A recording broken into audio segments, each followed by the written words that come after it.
Hello, adventurers on Spaceship Earth. Oh, here we are, voyaging together. Another night's curfew settles in. Still weird to be under a curfew. And to not be able to go more than 5 kilometers from home. There's only a couple things that I want to go more than 5 kilometers for, but there are a couple of things. So, a little miffed that I can't. The two that spring to mind, I can't go to Costco, and I can't go to my mailbox in the city. So there are some things. Yes, Luke, it is in fact left-hander day. Are you a left-hander? Is it your day, Luke? It's also Prosecco day, but Prosecco is gross, so we're not talking about that.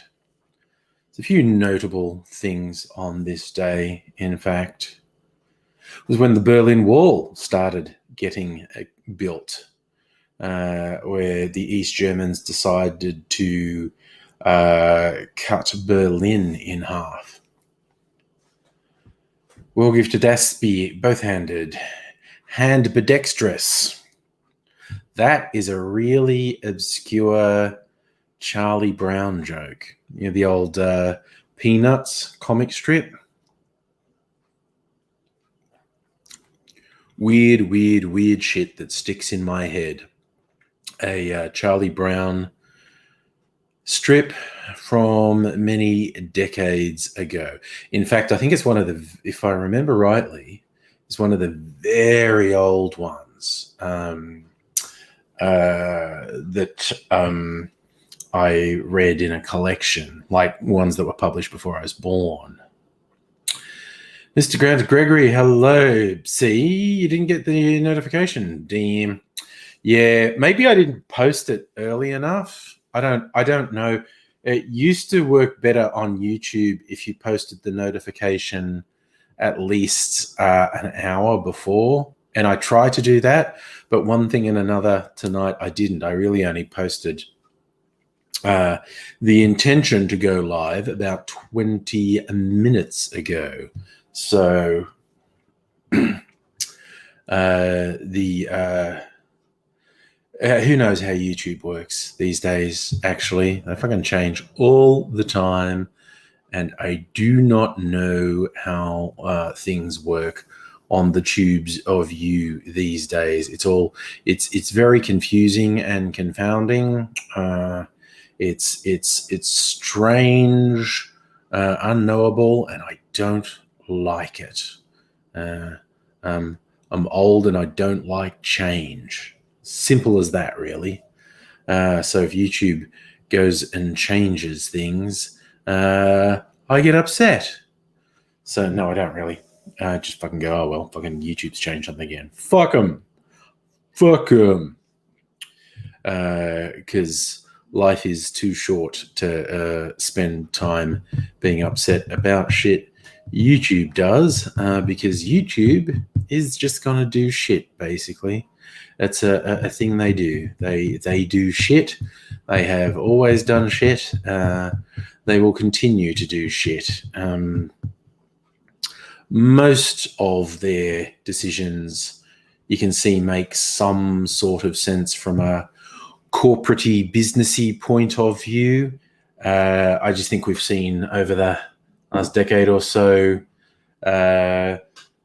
some of their corporate-y decisions have been very short-sighted from their own perspective, like stuff that's end up causing them trouble down the line. Probably seemed like a good idea at the time, and no one really thought through what the consequences might be. And then it caught up with them years later, like hosting a bunch of racist hate material and straight up Nazis. And when that was brought to the attention of advertisers is like, I don't want my product next to Nazis. And they're like, really? But gee, they generate so much traffic. The algorithm says traffic is good. And the advertiser said, yeah, but Nazis, not so good. Luke, will YouTube always be free to watch? Short answer, yes. Slightly longer answer, who knows how long YouTube will be around? Who knows what changes will come down the line? But yes, if I were a gambling man, I would say YouTube will always be free to watch. Yes, it's a fair bet, Mr. Grant Gregory, that I would be on at 8. Oh, God, they didn't. Please tell me they didn't. Grant telling me that Biden and Harris had a slogan, yes, we can, as in Kamala. No. That is just the sort of cringy fucking thing they would do. Okay, now I have to look that up. I have to look up if they're doing that, because I'd be horrified. And all right. Yes, we can. Hollywood fired up over Kamala Harris's VP seat. Ugh, yes, people are saying it. Oh, how fucking gross. That's shit. That is absolutely shit. Ugh. I mean, she was the one I predicted, because I thought it made the most sense for Biden. They're both really fucking shitty candidates, but she made the most sense for him, I think. Musically Elevated, I tend to agree with what you're saying. YouTube will be free to watch until it ceases to exist. That would be my bet. How long will it exist? Who knows? The future is unknowable. It might ultimately be like the TV stations that lasted for decades, since whenever TV started in the middle of the 20th century. Oh yeah, Grant, the fucking Kamala Harris is a fucking cop. She's God, sorry, there's something on my finger that's distracting me. It's like, oh, itchy thing. I think a bug bit me. Yeah, no, she did that turn, like, I'm going to prove Democrats are tough on crime and push some really fucking shit policies. But, it is what it is. She's the establishment. He's the establishment. And the establishment seriously flexed its power in this Democratic primary race when Bernie Sanders had a history-making run of wins, like literally history-making. No one had done it before. The Democratic establishment just pulled out all stops for the Super Tuesday thing and just said, because Joe Biden, it was hilarious to me, Joe Biden had basically been written off, and then he did much better in I think it was South Carolina, than people had predicted. Like, he's very popular with a lot of black voters. He was expected to do well, but he did much better than he was expected to. And that just like flipped a switch with the Democratic power brokers, and they went, yep, Biden all the way. And they just dragged the other two, center, right of center runners who had a chance, and dragged him into a room and said, pull the fuck out. We're putting everything behind Biden. You'll get a good job. Just pull the fuck out now. We want no distractions. We want it to be a clear choice, either Sanders or Biden, and we're pushing everything behind Biden. No fucking distractions. And they went, okay. And it worked. And I guess on one level, more power to them. Like, they didn't cheat. They just did a backroom deal. It's what politics is. And I was surprised that they actually had that much sway. Anyway, Invisible Chicken, hello.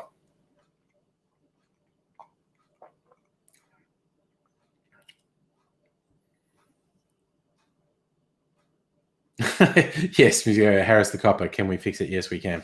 Yeah, but I mean, okay, she is going to. People were going to vote for Biden, but no one was excited by Biden. You're so fucking blind. No one was excited by him. They were going to vote for him, but they weren't excited by him.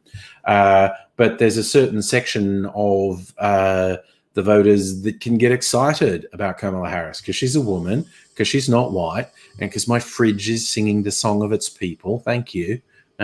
Toronto Maple Leaver, good evening to you.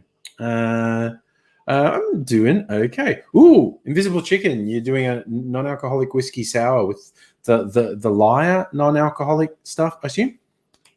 You know what you should try, Invisible Chicken? Not necessarily with your expensive Liar stuff, but try and do a milk punch. You know what I did see? Is another thing you could experiment with.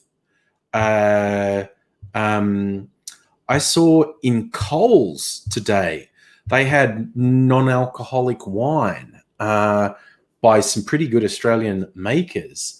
You could experiment with that.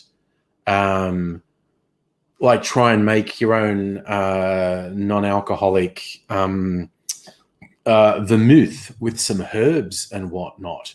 Like look up online. Look up online how to make vermouth and ignore the alcohol part and get the non-alcoholic wine and you go with herbs and stuff. And yeah, make an aromatized non-alcoholic wine. And that would be a good mixer for things like your American malt as well.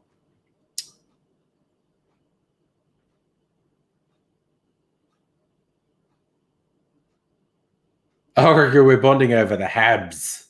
We'll give Jaspy and Toronto Maple Leaf I hope the Habs whop the Flyers in the next game.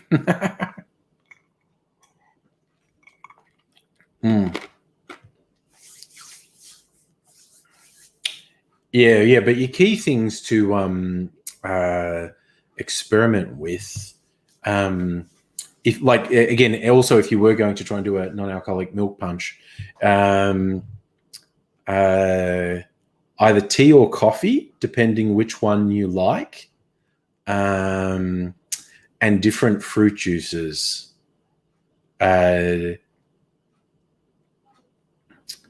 And potentially this non-alcoholic wine as well. That could be an interesting component. And you just have to have enough citrus to have the acidic effect and do the milk clarification. And I think you'd get some interesting results. I guess that was hockey talk, actually. Yeah. Well, see, here's the thing, Invisible Chicken. Some of the non-alcoholic wines might be the sweet ones. Hey, get the maybe you don't. I live in a Jewish area, so the supermarket's full of kosher non-alcoholic wine, which is apparently very sweet. But you can add sugar or a sugar syrup, or just use some sweet fruit juices in there as well. But that the sort of fruity tones of a wine can go very well in a milk punch. No, it's just an idea for experiments. Well, yes, obviously your name's based on the hockey team. Even I know that, the Toronto Maple Leafs. They're extremely talented, extremely overpaid, and they flopped extremely terribly in the playoffs. Oh, no. That's always a worry when your teams spend a fortune on the players and they still stumble. I to my hair, sorry. I was distracted for a second. Yes. Of course. I mean, there is increasingly more and more money in Australian sport too. Nothing compared to North American and European sports. But I believe the elite sports players in Australia can make a tidy sum, like literally maybe 100th of what a top rank North American or European sports person can make, but still a tidy sum. And all they have to do is fucking give up their life for years and train really hard, get lots of horrible injuries, and even if they don't die young, start to get like crippling effects of all their injuries by the time they're 40 or 50. So, yay.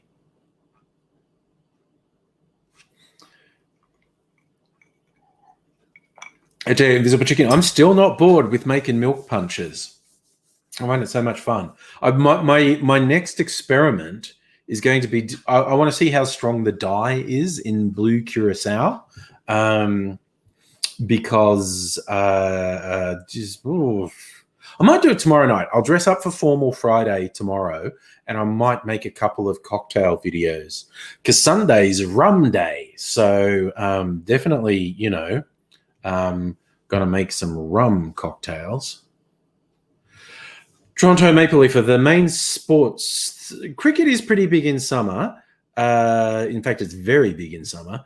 The sports balls that are big in the southern states is Australian rules football, is huge.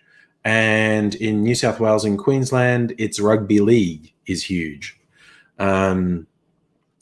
So, very big winter sports. Australian rules football in Tasmania, Victoria, South Australia, to a lesser degree, Western Australia, I think, and rugby league in New South Wales and Queensland.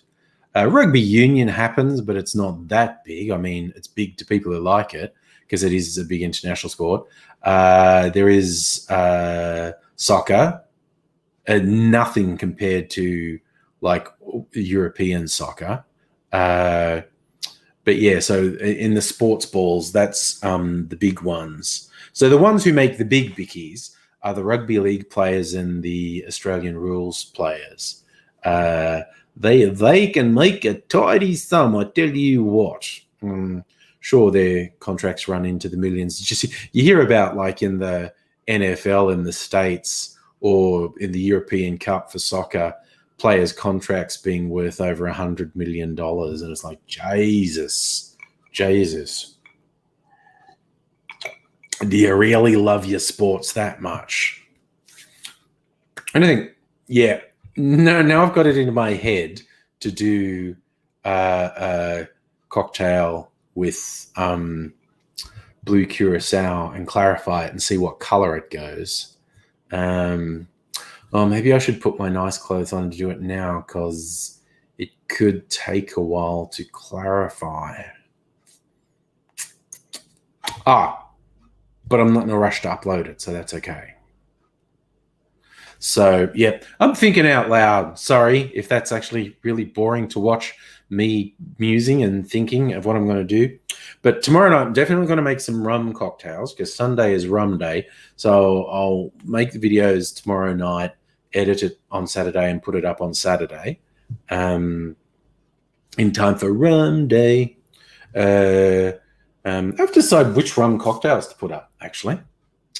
For a laugh, why don't I check my Bible, the Cocktail Chronicles. What did they say to do with rum? You just want to talk like a pirate, really. Rum, Ajed. Rumba. Ooh, overproof rum. What can I make with overproof rum? 105. What's on page 105? A daiquiri. Okay. Oh, yes, a nuclear daiquiri. I could make a nuclear daiquiri. Am I still under curfew? Yes, I am. Week 2 of 6 weeks.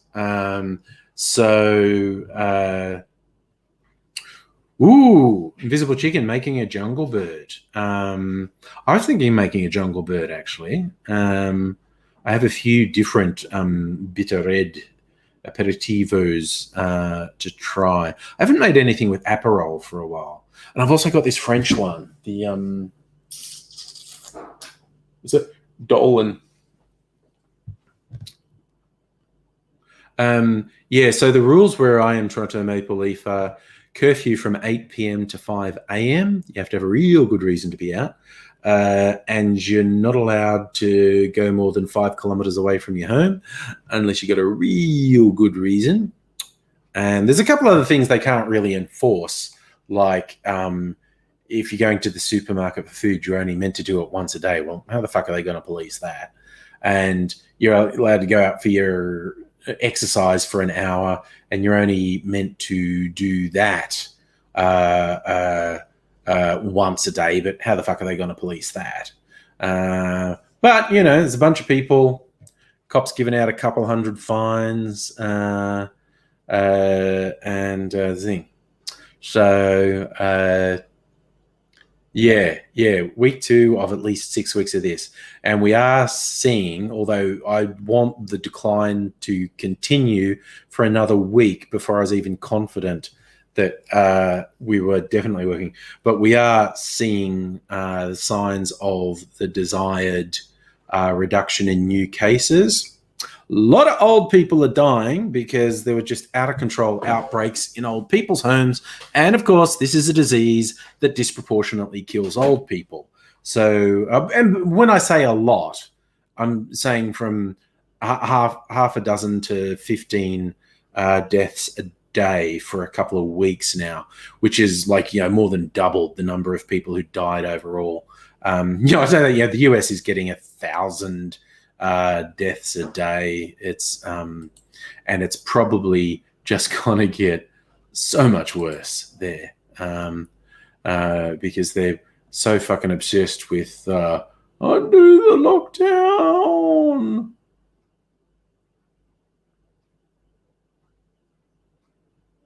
So if I looked at, see if I could find the most recent things. COVIDs from the US. Yep, not good. 1,300, which was Wednesday, America. 1,300 newly reported deaths. It's interesting how consistent the positive test rate is.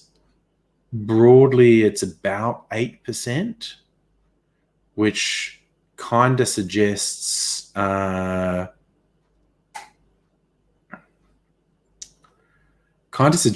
basically 8% of the US population is infected.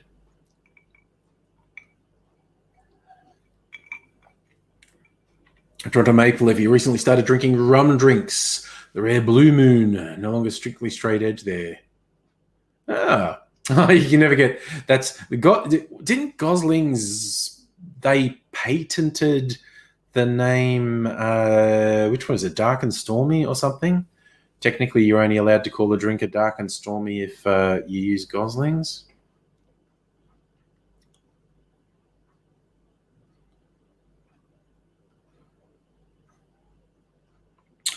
Toronto Maple Leaf was at 33 new cases for over 14 million people yesterday, which is nice. That is good. Yes. See, the thing is, particularly if because this is us, we're coming through our winter now. We're getting into summer, and we still don't know if the seasons have any effect on this, but even if seasonally there's not a huge difference in COVID infections. Of course, there's just the regular old flu as it's normal. See, we didn't get any flu cases this winter because of the lockdowns and social distancing. There's normally a lot of flu cases and a bunch of people die from that. And that didn't happen this winter. But particularly in the United States, but probably through most of Europe as well, you're going to get the normal flu season deaths on top of whatever happens with coronavirus. So it's not good.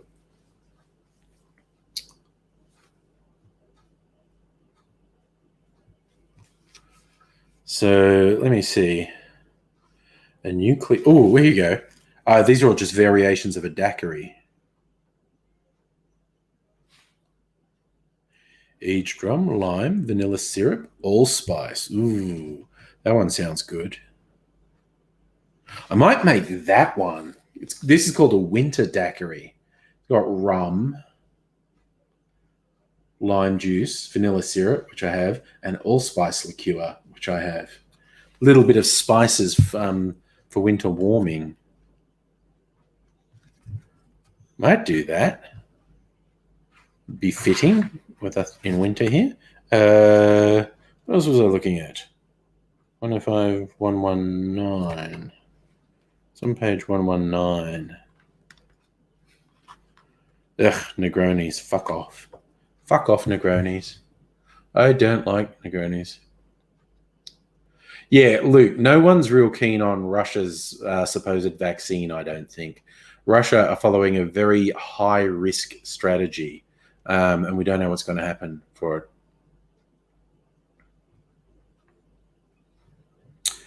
Yeah, you're right, Toronto Maple Leaf. It was like the 1-2 punch of regular influenza, toll, and coronavirus on top of that. Peter, you like the sound of the winter daiquiri? It does sound pretty good. I'll probably make that tomorrow night. Make a video for Rum Day. Sunday is Rum Day. White rum, Cuban, dark, 64, 142.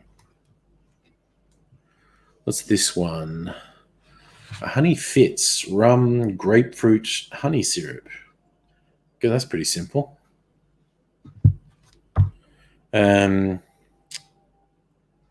What's this one? 159 and 162. Just looking up potential rum recipes. Donga Punch. Oh yeah, of course, a Mai Tai. That's a classic. I don't have any rum agricole though. Do a substitution though. 162. Of course, Tiki. The test pilot. Rum, Cointreau for Lernum. Absinthe. Sounds pretty good. Oh, this one's good. I made this one for a date night a while ago. It's called 2070 Swizzle.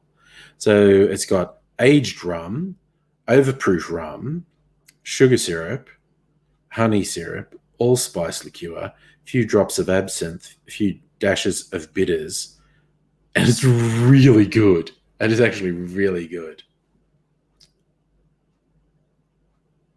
Well, there's a fair point, Fox.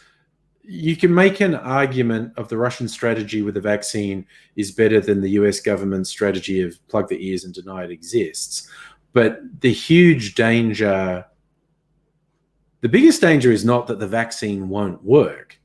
The biggest danger is the vaccine will have adverse effects, possibly fatal effects, in a certain percentage of the population. There's no way they have tested it extensively enough to have any confidence in the safety of it. They might have got the results they wanted that shows there's a good chance that it works. That's actually possible.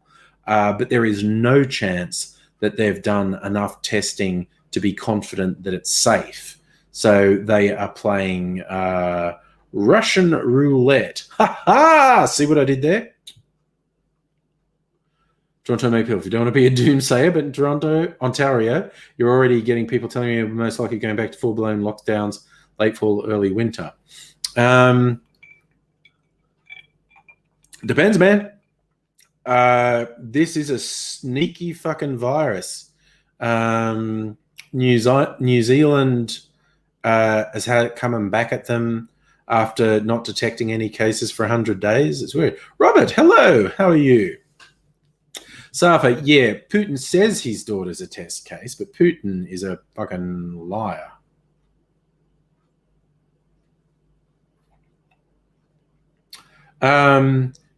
Yeah, look, with Fox and the Bleach. Every time I see like online some crazed Trump supporter still going with the bleach or the hydroxychloroquine stuff that can kill them, I'm like, you know what? If you think that, if you're dumb enough to think that's a good idea, you should actually do it. Okay, you'd be better off without you.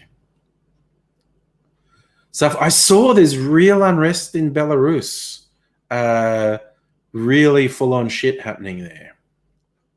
Oh, yeah, opening the stream. All right. Why not? It's Thursday. Time to let our hair down. Okay, for people who are interested, I will put the linkaroonie. Links going out over to interwebs.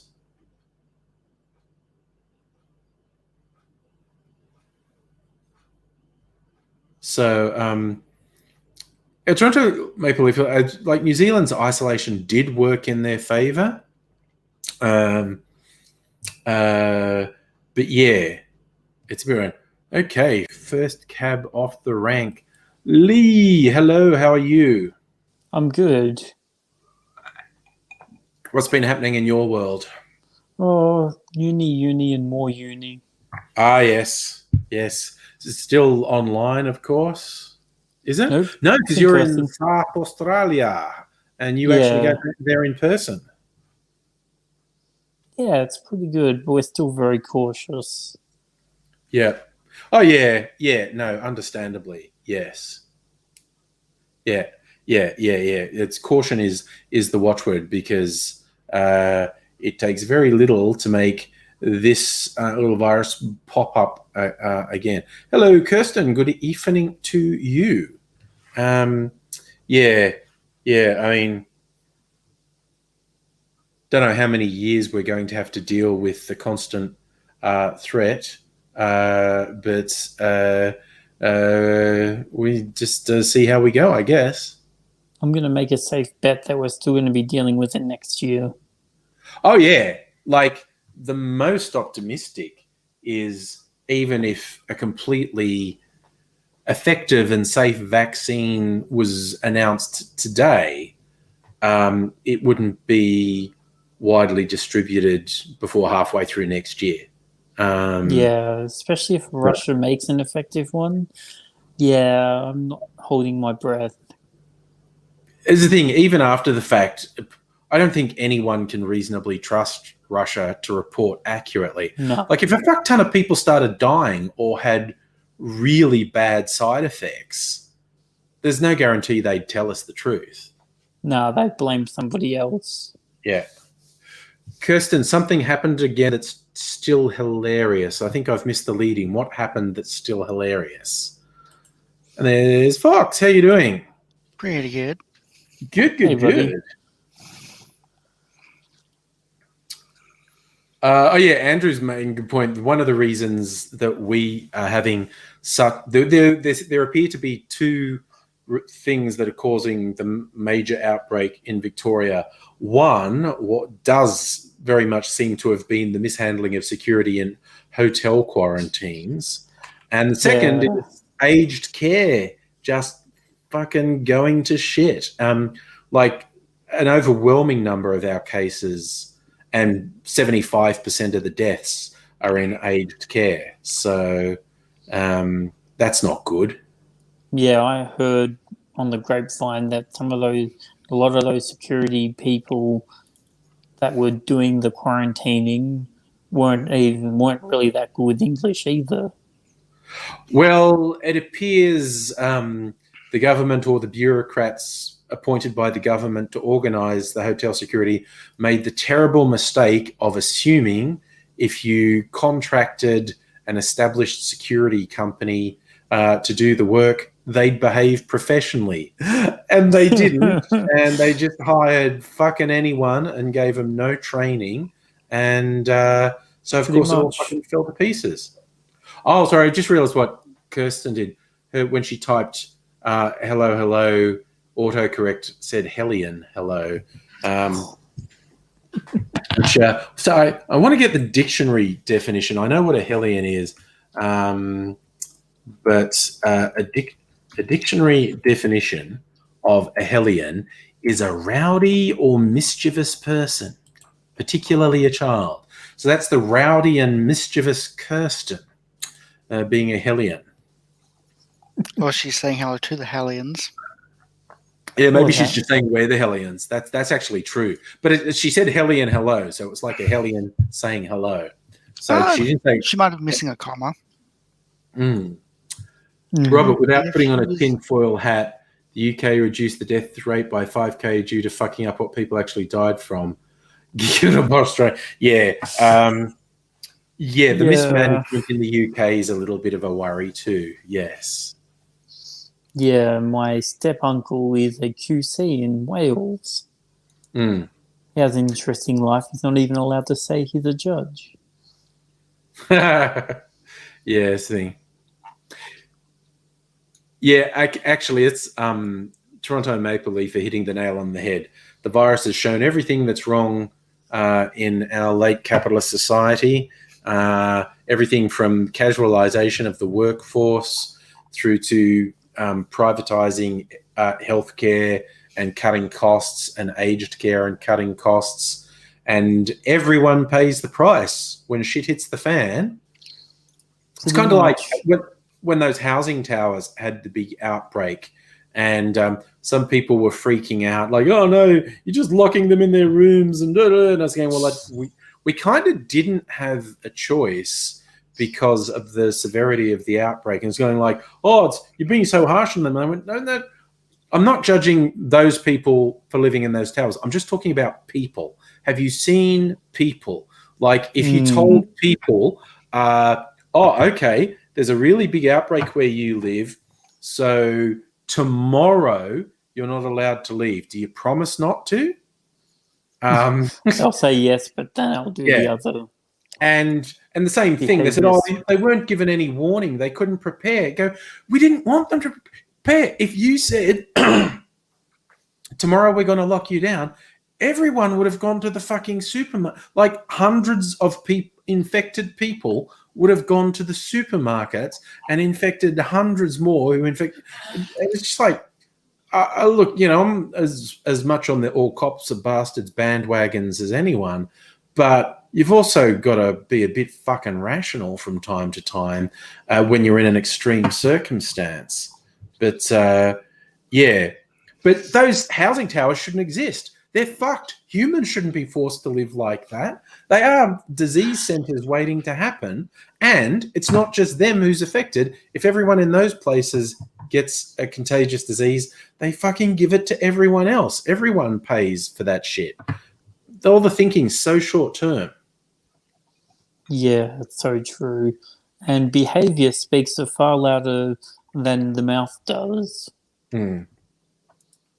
But you just look at people keep going to work because they won't get paid if they don't go to work, or even if they're entitled to sick pay, their boss treats them like shit and threatens to fire them if they dare take a sick day. So that's why sick people go to work, and it's just damn. Well, they're scared. Yeah, it's because life is fucking secure. We stopped looking after people, and this is the result.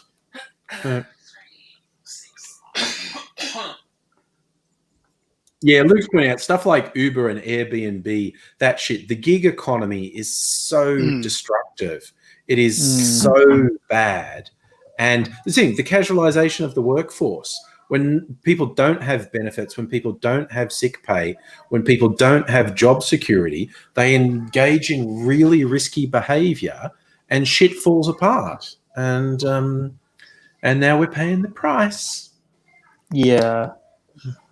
Oh yeah, during our tutorial at uni, Yeah. my tutor, who's also my lecturer as well, explained to me that when someone handshakes and they do this to you, they put their hand above yours while shaking it. They're basically telling you that they're in control of you. Okay, that'd be a weird thing to do, but Yeah, and she called it the Trump handshake. immediately made me think of all that stupid shit he did with world leaders in his first year in office. That stupid fucking handshake where he pulled people towards him, and as he was just like, he's so insecure, that guy. That's a power move as well. Pulling them in, Yeah. showing, I have control over where you are. Yeah, but Yeah. it's a weak person's idea of what a powerful Yeah. person does.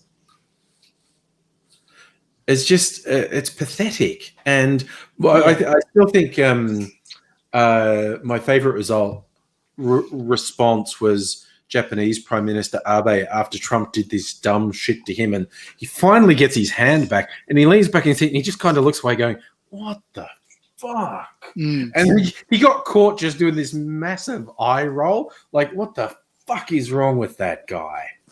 But who was it? What was it? Trudeau, who actually preempted Trump and pulled him in and put his hand on his shoulder. That was fucking hilarious. Just like, no, especially buddy. Considering what the right says about Trudeau. Yeah. Oh, Trudeau's an interesting man, that's for sure. Oh yeah. And Toronto Maple Leaf will know this, but people call him True Dumb. Well, yeah, that's politics. But yeah, I did like the jokes about his, renamed PM Steal Your Girlfriend. And when Trump was there with his family, I pissed myself laughing. Someone said, like, "Yep, watch out, Trudeau, he's going to steal your girlfriend." And they showed a picture of Melania Trump appearing to stare at Trudeau longingly, and then a picture of Ivanka Trump appearing to stare at Trudeau longingly, and then a picture of Donald Trump appearing to stare at Trudeau longingly. It was probably all just camera angles and whatnot. But the succession is like, "Oh yeah, watch out, Donald. Melania wants him. Ooh, and we all know you want to bang your daughter." And she apparently, and then there was a picture that looked like Trump was looking longingly at him. It's like, "Oh, okay, everyone wants him." Oh man! I mean, he's not exactly an ugly man. I will say that. No, and he has charm on top of it. Yes. He does. And when he first got in office, they're like, "You want a cabinet that looks a lot like Canada, and that is one that's gender balanced. Why is that?" Then he's like, "Because it's 2015. That was the best response ever for that year." Yeah. Because it's 2015. Yeah. But even, like, again, the political opponents think shit at each other. But I do remember he showed the people at one point, I think it was at a university, they were doing some research into quantum computing, and the government was funding it. And so Trudeau fronts them, and he's doing a standard sort of PR presentation of, "Oh yeah, it's very exciting. This is potentially a huge breakthrough."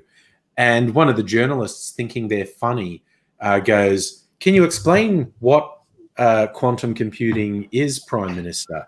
Because like, assuming he wouldn't.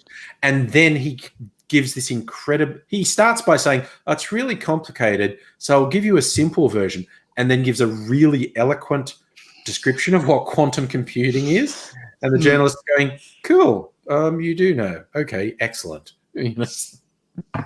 Yeah, and when someone's like, "Oh, okay, so is Canada going to do the best it can for all of mankind?" And then Justin Trudeau's like, "No, we call it people kind around here." Yes, worked. Oh my God, Robert, you just reminded me the other weird thing Trump did at the big conference when Trump yeeted a guy out of the way to get to the front of a photo op. That was the weirdest fucking thing. I'd forgotten that one. Oh my God. Was Andrew saying best take on Trudeau was by Hassan Minhaj. He's not perfect, like the libs say. He's not devil, like the Tories say. Oh, no, he's a long way from perfect. He is a very long way from perfect. But he is intelligent. He tries. He makes, like, deciding to mine the tar sands for low-quality oil at the cost of massive at the cost of massive ecological destruction is dodgy as shit. So... Yeah, I mean, I met the guy, and he's nice. And I've also met the other guy, and he tried to give me his handshake, and I was just like, nah. Luke just asked an interesting question, and as the resident closest thing to a cultural anthropologist we have here, I don't know. Yeah, no, I'm bestowing the title. I'm agreeing with the title. You're a cultural anthropologist, Fox. Okay, we're all fucked. I mean, what? you started. I'm the closest thing to one we have, and I am not one. Yeah, that's okay. You're our cultural anthropologist. Yeah, I hope I'm not your politician, because I would make a terrible politician, because I always angry politician. Yeah. Angry for Prime Minister. I'm the communist dictator. Whatever. 20, whenever the next election is. Yeah. When is our next national election? Oh, too fucking far away. When was the last one? I don't know, 18 months ago, year, something like that. Time doesn't mean anything anymore. I don't know. It was somewhere between last week and 2 years ago, and I can't be more precise than that. Actually, me and my girlfriend were having a conversation where we couldn't remember the timeline of events from this year. How long between the end of the fires and the start of the pandemic has it been? Oh, man. I think the start of the pandemic happened last year. Ugh. Well, yeah, the fires didn't go out till fucking March, and then we started getting serious about the pandemic in April. Yeah. Okay, so about a month. Okay. Yeah, I mean, the fires calmed down a bit in February, but they weren't actually out until March. And then the fucking pandemic got serious in April. Yeah. So either of us could have been correct. Okay. She thinks it was a week. I think it was a month. So either of us could have been correct. Yeah, it's been like 6 months of the lockdown / pandemic at the point it is now.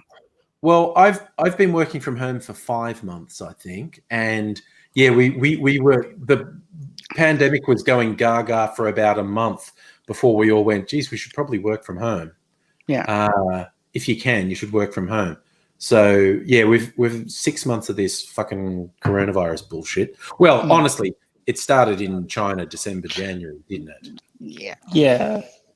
But for us, it started to get serious around March, April. Yeah, when all of us started getting affected and stuff. Yeah. So but yeeting, it's like most slang, it started in African American culture. Who coined it and the lineage of the word, I don't know, but it was in African American culture. It was the source of yeet. It's really funny because that's always, you go back to rock and roll. Basically, white people have been appropriating Black American culture in particular for a long time. And that goes back to jazz, actually, pre-rock and roll is jazz, but rock and roll. But seeing it happen super fast in internet time now, like you see, it's like Black people will come up with a funny word or a trend or a meme or whatever, and white people latch onto it like, pow, we're having that. Okay, I just looked it up. The etymology of the word yeet. Yeah. Urban Dictionary says yeet is especially used in basketball when someone has shot a three-pointer that they are sure will go in the hoop. It's a derivation from the dance in which the dancer calls out yeet when making a throwing action with their arms. That's pretty much what I'm getting from it, from its origins. Kirsten said work from home started March 9th. See, that's the thing. Maybe I've been working from home since March. I don't know. I'm not joking. Time doesn't mean anything. Time's a Yeah. flat circle. Speaking of time, Angry, I like your Yeah. shirt. It's a fine mix of Doctor Who and the Beatles. Yes, it's from a site called T Fury that does mashups, pop Yeah. culture things. Each shirt's usually two things. So yes, this is an Abbey Road Doctor Who mashup. I've got about. What I used to get. They used to do these lucky dips occasionally. It's like because they do T-shirt of the day, and it's relatively cheap, and it's only on sale for one day, and so on. And then every now and then they go, oh, okay, our warehouse is full of odds and ends that we didn't sell in our T-shirts of the day, so you can get 3 T-shirts for $10, but you don't know what they are. Just tell us a size. And I did that a few times, and I got quite a few good Doctor Who shirts out of it. But then they became less reliable in terms of delivery and stuff. So I haven't got anything from them for a long time. Yeah. I'm really not too sure about the current Doctor Who. I mean, I'm okay with the fact that the Doctor is now female, but it's just sort of gone all that weird. I mean, Yeah, was it I've ever been quite not weird? enjoying it. But, it's everyone. Yeah, it's personal taste. I don't know, maybe it's because I've been on YouTube for maybe I've been looking up videos on YouTube and and not actual Doctor Who.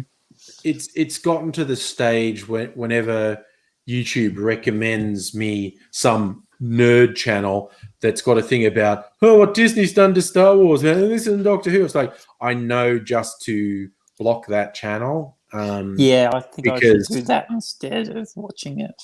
They're always fun. Well, not always, but about 99% of them are just fuckwits. Yeah. But yeah.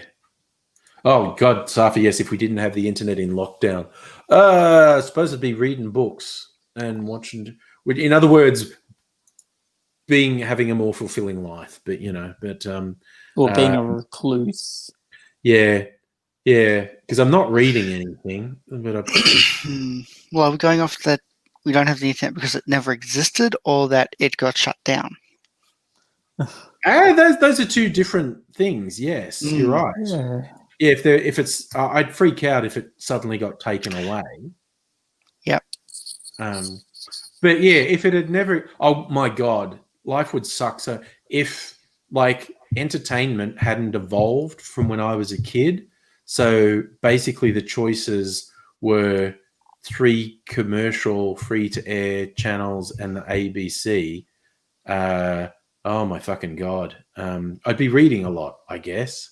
Me too. Or just go. And yeah, what would we have done? In many ways, we're really lucky that it's taken this long for a pandemic to hit, because if it had hit in the 80s, no one could work from home. And the government also couldn't get messages out to people particularly easily.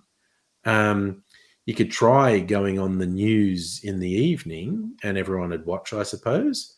Well, thanks to the internet, I rediscovered an Aha music video called Take On Me in 4K. It was pretty cool.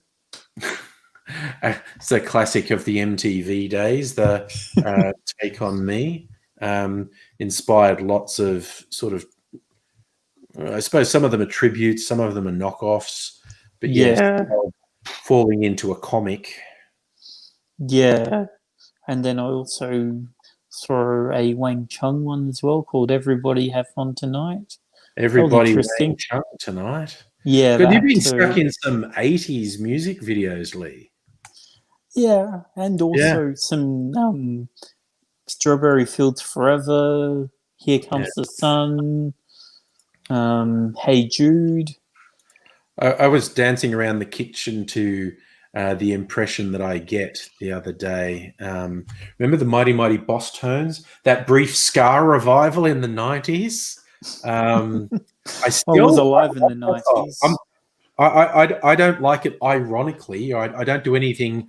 It's so bad it's good. I just really like it. And then because I was using the YouTube Music app, and so it was auto playing the next ones. So I was getting other sort of indie 90s stuff. And a couple of tracks after Andrew WK and Party Hard came on, which is so cheesy, but I really, really like it. I would have listened to when it went into Hit Me Baby One More Time, but I was like, no thanks. No thanks. Not a huge Britney fan at all. Neither am I. And also Toxic was kind of fun, but not really a fan of that sort of pop. Like I was on the Australian terms, I was never into Kylie Minogue. no, and she's a Scientologist apparently. I hadn't heard that, but some people keep their Scientology. I don't know. Scientologists don't like their celebrities to keep it secret. That's the whole reason they recruit celebrities. Yeah. Obviously. And I also came across a music video for Gump by Weird Al Yankovic. Oh, there you go. That was pretty cool, coming across Weird Al Yankovic music videos, such as The Saga Begins and Amish Paradise. Especially when he's like, a local boy kicked me in the butt last week. I smiled at him and I turned the other cheek. I really don't care. In fact, I wish him well because I'll be laughing my head off when he's burning in hell. Actually, no, I was just for fun looking out. I don't think Kylie Minogue is a Scientologist. Didn't she date Tom Hanks at one point? No, that's a sure sign you're a Scientologist, though. Yeah. No. Dating Tom Cruise is a sure sign you're a Scientologist. Tom Cruise, that was the one. I confuse those two all the time. Yeah. Yeah, I confuse them with the one I like and the one I don't like. Tom Cruise is the one I don't like. He's done some good movies, but he's a weirdo. Yeah. I don't even know which is the one I like, which is the one I don't like. I think Greyhound was interesting when they got the audio mucked up with the video. No, I don't know what you're referring to. Apple TV with Tom Hanks in it. Oh, right. Sorry. Okay, I missed the Tom Hanks thing. Yeah, that's the war movie he's in. Yeah. Yeah. But is that even released yet, or it is? They've got it on Apple TV. Okay. It's an Apple TV thing. Okay. Yeah, they've all got money that they're throwing around for all these streaming services, trying to get a foothold. Yeah, and then as I was going through the videos, I went through a random interview someone just randomly did to Paul McCartney in regards to George Harrison passing away. At that time, it was recently. And he was just like, well, I'm pretty upset about it because I love him like a brother. And then they're like, oh, do you have anything to say about him now? And they're like, and he's like, look, I'm currently grieving one of my best friends, like a brother to me's death. So no, I've got nothing to say to you. Fair Still enough. just made a good point. Yeah. Tom Cruise is just Tom Cruise in every movie he's in. Yeah. It's true. Apart from Tropic Thunder, that was where he was. We were even talking Les Grossman, the horrible producer character that he plays in Tropic Thunder. That's the only time he's not Tom Cruise. But and I doubt he'd play himself in his own autobiography. Wait, what am I saying? Of course he would. Yeah. Right. And I remember when he was in South Park, and it's like, Tom Cruise will not come out of the closet. Ah, yes. I don't watch South Park, but that one episode I did watch, and it was hilarious. Weird tie-in with R. Kelly was doing that absolutely surreal internet videos trapped in the closet, and then they matched that with Tom. I mean, it's such an obvious joke, but I still got a giggle out of it. Like, Mom, Tom Cruise is in the closet and won't come out. Yeah. Yeah, if he's in my closet, then I would rather not. Yeah. If he's in mine, I'm going to have some questions because I don't have a closet. But if he was in mine, I'd burn it to the ground. Yeah. Uh, Yeah. I think he's been in some good movies. I'm not Tom Cruise fan. Like the Mission Impossible films can be entertaining, but they always hit the silly point where they're trying to one up the last stunt they did, and you're just like, okay, calm the fuck down. You mean like the Fast and Furious movies I've been trying to do lately? oh And yeah. I haven't watched it. I did watch the Hobbs and Shaw one Mm. because it's on Foxtel for a hoot. I thought I'd watch it, and it's like, yep, very silly, you know. But you're meant to just switch your brain off when you watch them. Yeah, it's meant to be mindless action entertainment, which is how I watch them. What's the name of that bald-headed hello. guy? Oh, Hey guys. Maple Leaf. Hello. That's an impressive beard, dude. Is that a lockdown beard, or do you always have that beard? It's in the postseason, Hold isn't it? on. I'm getting double feed here. Oh, okay. Got to balance the technology. yes. First time caller, long time listener. So how are you guys doing? Yeah. As the saying goes, nice to see you. Yeah. It's, well, I've never seen you really do this before, where you kind of opened it up. Usually it's just you. You know, we do the DVD game or Yeah. your stuff. The olden days. Yeah. It's Wolf Creek. It's always Wolf Creek. Oh, yeah, that's a running joke. Yeah. For those who don't know, years ago I used to do it on a platform called Blog TV. When I get bored, I'd randomly pull out like half a dozen of my DVDs and give obscure hints as to, okay, what DVD am I holding now? And I'd give really obscure hints and people would try and guess. And because one of mine was Wolf Creek. I don't even know how it happened. It became a running joke that it was always Wolf Creek. Like I'd say, it's got... it's got Kylie Minogue in it. Wolf Creek, it's Wolf Creek. Was it just because the movie was so bad that it just became a running thing, or? Yeah. Okay, true story. John Jarratt, the actor who played the serial killer in that, a couple years ago, he had problems with a tenant. He had a investment property that had tenants on it. And he was trying to throw them out and they wouldn't leave. And so he started trying to terrorize them. Basically, he was leaving them voicemails in character as the Mick, and he was basically just trying to freak them out, suggesting that Wolf Creek was a documentary and he actually goes around killing people. Oh God! I wanted to give them reason to leave.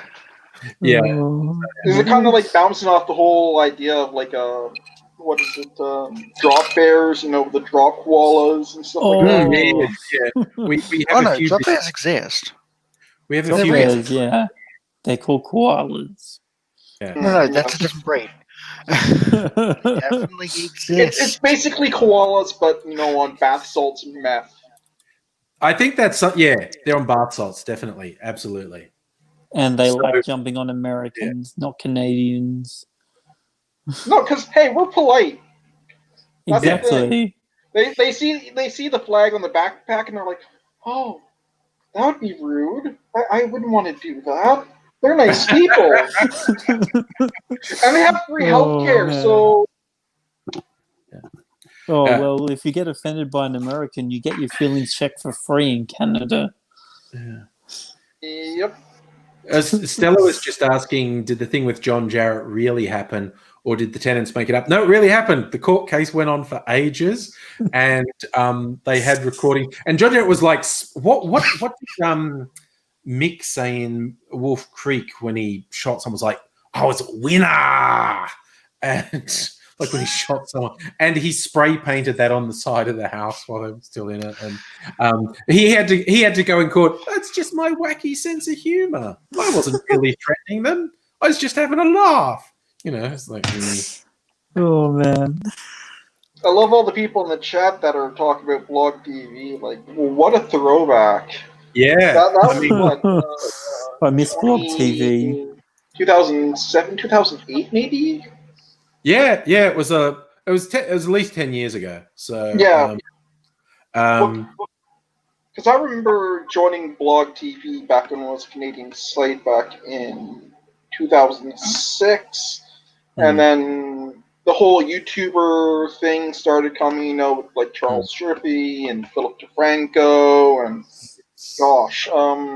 Shay Carl, and then you joined, and yeah, it had to be about 2007, 2008. Yeah, that sounds right.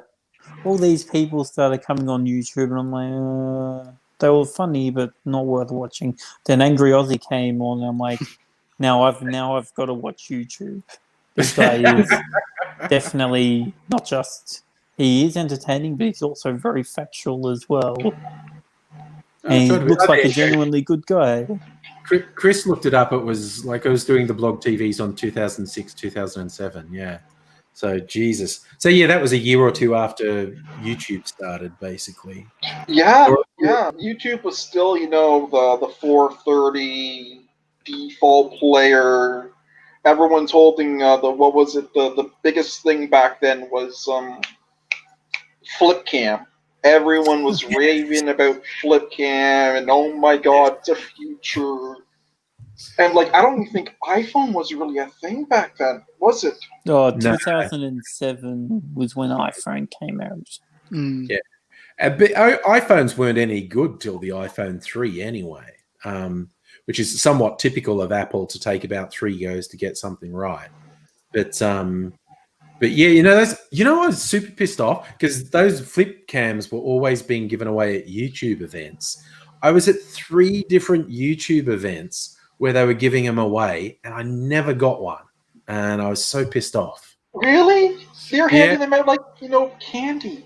I know. But especially the YouTube branded ones with the what were all the conventions back then?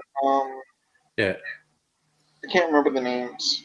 Got a YouTube branded football or round football, soccer ball. Yeah. There were 2 different YouTube events in Australia I went to, and they were giving them away. I didn't get one. And I went to one in San Francisco, a big concert they did. They just called YouTube Live. And YouTube Live, yes. Yeah, they were giving them away there, and I didn't get one. For those who don't know or don't remember, Flipcam were these weird plastic rectangles. They actually shot pretty good quality video. Well, back then it was cutting edge. Yeah, big thing was what the flip was. You push a little button, and a USB thing flipped out, and you plug that straight into your computer to download the video to it. That was the cutting edge thing that it shot decent quality video. It was this weird rectangle. It was kind of iPhone shaped. It was like this, and it had a big round lens in the middle, and you'd go around and shoot your video, but then this little USB dongle would pop out the side, and you plug it straight into your computer to download the video. I remember them. Yeah, the OG, vlogger camera, specifically made for vlogging. It was the first specific vlogging camera, yeah. Yeah, back then it was it's like the DJI Maverick Pros and all the drones of today. That's how big it was. Yeah. Yeah. So. Remember the iPad when they got announced? It's like Boston's had the iPad since 2001 because Bostonians call the iPod iPad because their accent. Oh, okay. Yeah. And it was my friend Billy Reed who actually did that in a video. iPad is old school, and I'm like, yes, Billy, it is. Yeah. Chris used to use a mini DV. You're really patient because digital video was it was videotape, and but it was really high quality, these little tapes. But to put that onto a computer, you actually had to play it in real time to transfer it. Because I remember working with Corey, Mr. Safety. He had a couple of pretty high-end digital video cameras, but to get it onto a computer, you had to connect it and then play it in real time. So if you'd shot a couple of hours of video, you just had to wait a couple of hours while it transferred to your computer. I remember that Toronto meetup there, Chris. I can't remember if it was 7707 or 8808, but there was a YouTube meetup in Toronto at that year, and I remember because I went there, and it was also the same day there was a giant, like I'm not saying like Beirut size explosion, but like a propane, Mhm. uh, storage facility exploded in Toronto, and it was massive. It like leveled. I don't think it was like the entire neighborhood, but it wasn't just like a firework went off. It was huge. Like Mm. I just remember getting home that night and then seeing like the news footage of like I guess some people were in an apartment building or a hotel room, like well away from the place. Like I would say probably a good 50 blocks away, and then they just see this massive fire, and then it's just huge, huge explosion, like shock wave and everything. Mm. Oh yeah, my friend said to me, "Oh, welcome to Canada, a land of construction and winter." I'm like, "Oh yeah, if I ever Yep, go there, then I will keep that in mind." yep, and usually sometimes the construction goes into winter, and so That's you get true. yeah, well, because our summer here is so short, winter can start in October till April or May, and Mm. winter here, it's absolute hell on the roads. Absolute hell. Yeah, I it's Um, bet, cold. actually, yeah. Minus 20 degrees Celsius. well, Canada's one of the few places where it can go from like minus 50 to like 50 in just a few short months. Mm. Mm. Like 2 years ago, it got down to minus 50 here. I had about an inch of ice on the inside of my bedroom window, and it got so cold that the window actually cracked, and the trees outside were starting to like pop because the sap on the Hmm. inside of the tree was actually like freezing and expanding, and it was like causing the trees to explode. And we had like Hmm. earthquakes and all sorts of crazy things. Oh no. Yep. Welcome to Canada. You don't have things like that, but Mother Nature does a pretty good job. No, I think the closest thing to an explosion would be seeing the American president on television. Be like, oh my gosh, okay. Yep. Yep. It's a bit much. So, sorry, I'm just looking at rum drinks. I want to make a rum drink, but oh, Shieldsy, we're talking about old tech. Shieldsy used a DVD read-write video camera. Damn. Oh jeez. And like we had absolutely little to no, you know, decent computer videoing, like sorry, brain fart here. Like editing software. We had Yes. what, Vegas maybe back then, and like Windows Movie Maker, and that was the Oh, Windows age where Movie Maker, I you had remember that. Yeah. that bright blue screen with like the white scrolling things, Mm. and everyone made like music videos, the lyrics to it, and like Mm. Oh, Blue Screen of Death. yep, and Yeah, something you hardly get on a Mac, Mm. I if at in all. terms of editing software, when I decided to start making videos, my PC at the time, you know how they used to bundle demo versions of software on PCs? I don't think they really do that anymore. no, Um, everything's like you gotta buy it now or get yeah, like a subscription to it. yeah. But back in the day when you got a PC, there was almost definitely a whole bunch of demo versions of programs on it, Yeah, and Acer being one mine of the. mine had an editing program called Video Studio, and so I started experimenting with it, and it was really easy to use. So I kept using it, and then I got the thing like, "Hey, do you want to buy the full featured version?" And it was only about $100, so I thought, "Oh yeah, why not?" And it's still the software I use now. That's so cool. Corel bought it, I don't know, 10 years ago. Now it's Corel Video Studio, like the people who make PaintShop Pro. Yeah, I remember yeah, that. which is another old fucking program that used to be bundled on computers, demo version of Paint Shop. But yeah, no, it's the only editing software I've ever used, Video Studio, and never really regretted it. So it's good. Yes, Chris, it used to be called ULead. Yeah. So it was they were groundbreakers. ULead used to actually sell a whole thing with a purpose specific video card because old 486 computers couldn't process video for editing. So they actually gave you not just software, but hardware to put into your computer so it could actually edit video. But then computers caught up a bit and they could limit themselves to software. So, yeah. Ooh, I do remember using a payphone. Oh God, we're talking old tech. There are still payphones. There's not many of them. But there are still some payphones around. And they're with Optus or Telstra.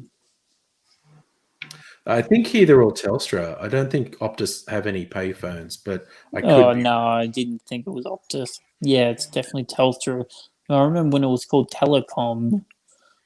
Yes, well, I remember when it was called PMG. There you go. The Postmaster General used to run the post and the phone service, and then at some point it got split into Australia Post and Telecom, and then they decided they needed a sexier name. Instead of Telecom Australia, it became Telstra because we're sexy. Yeah.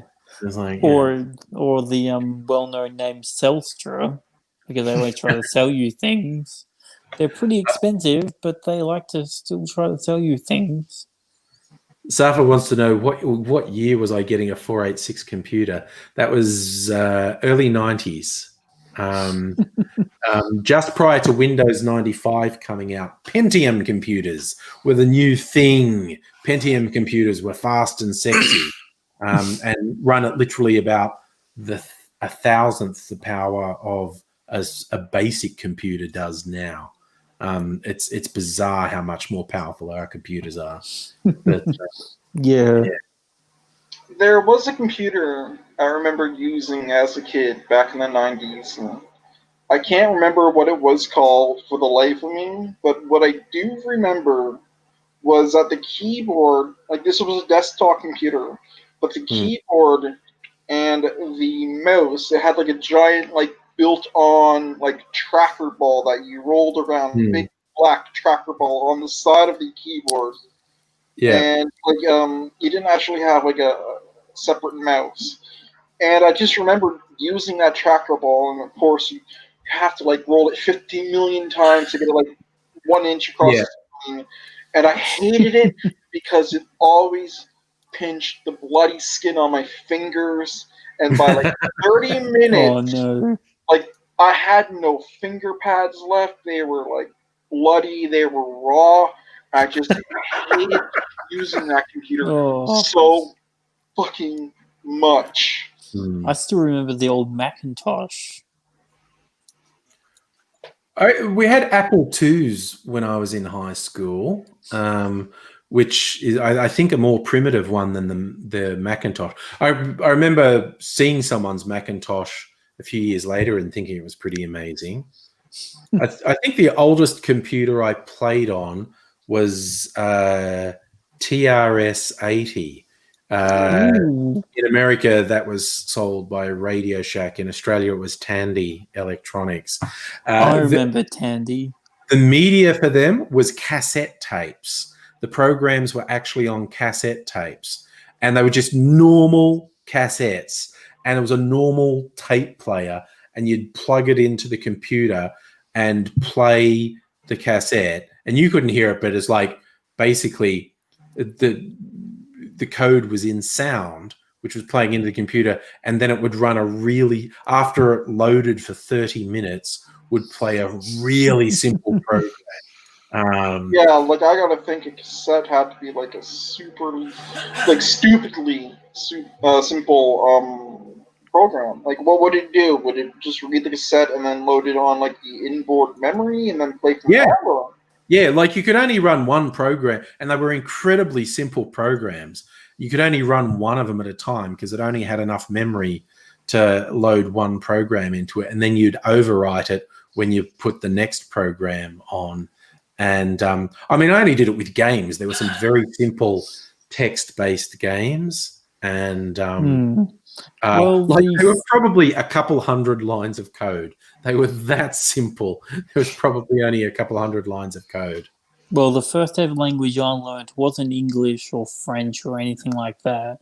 It was definitely computer code because I fixed my first computer when I was 4. Working and mucking around with a computer, and my mother was just like, "What on earth are you doing, Lee?"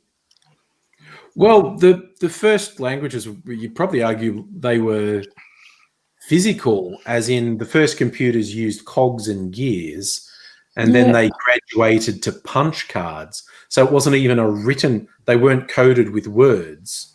They were coded with physical action in the things.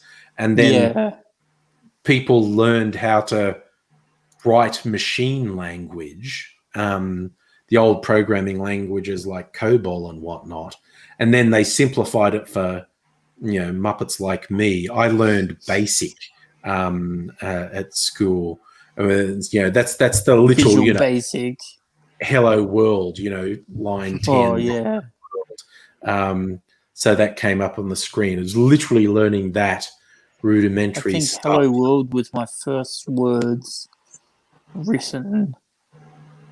My first word with Dad, apparently, spoken when I was 5. I'm a late bloomer. Our family never had like an actual computer in our house until 2005. Yeah. Yeah, I never had one growing up. I bought mine as a fully fledged adult. And it's like, it was on sale for $2,000. And like, it's a piece of shit. Like, you could get such a mind blowing computer for $2,000 now. And this was a piece of shit. And it was on sale because Pentium was Well, Pentiums had just come out. So these poor old... Actually, it was a 386, and I paid a little bit of money to upgrade it to a 486 because Pentiums had just come out, and they rendered the whole 486 line obsolete. And so I think this one had been $3,000, and it got marked down to $2,000. Oh no, my battery's dying. I've got to go, guys. All right. See you later. All right. Peace and love. See ya. Cheers. Yeah. But yeah, that's kind of crazy. Yeah, it had 4 megabytes of RAM. Not it was it could not, and the hard drive was only a couple of hundred megabytes, so it had space for the Windows operating system and just a couple of programs. 4 megabytes? Like, I swear, I think a human sneeze nowadays has more megabytes than that. Probably. Yeah. I remember when my mother was taking her law degree growing up, laptops finally became a thing. I think this was back 94, 95. But the bloody computer was so big, they had to build it inside a suitcase. I've seen those. Yeah, that was the only way they can make it portable. So it was like a full-size, like, leather, Mad Men style suitcase, and then you flip it open like you're about to like pay off some sort of drug smuggler. But it was like a full-blown laptop. Yeah, it's I've seen those. They were portable only if you had a very good imagination, because they were so big. Yes, and they weighed like half a car. Yeah, absolutely. And but you could technically move them around. They weren't. That was in the days of mainframes where pick the part of the office where you want the computer to go because it's not moving once it's in there. Oh, look, that movie from a couple of years ago about the the black women who worked on the space program, Hidden Figures. The one about the woman who learned how to program the IBM computer. It's like, that was true. Nobody actually knew how to work it. And even the IBM guys were doing trial and error to get this big friggin' mainframe up and running. And she just sat there and read like a manual this thick.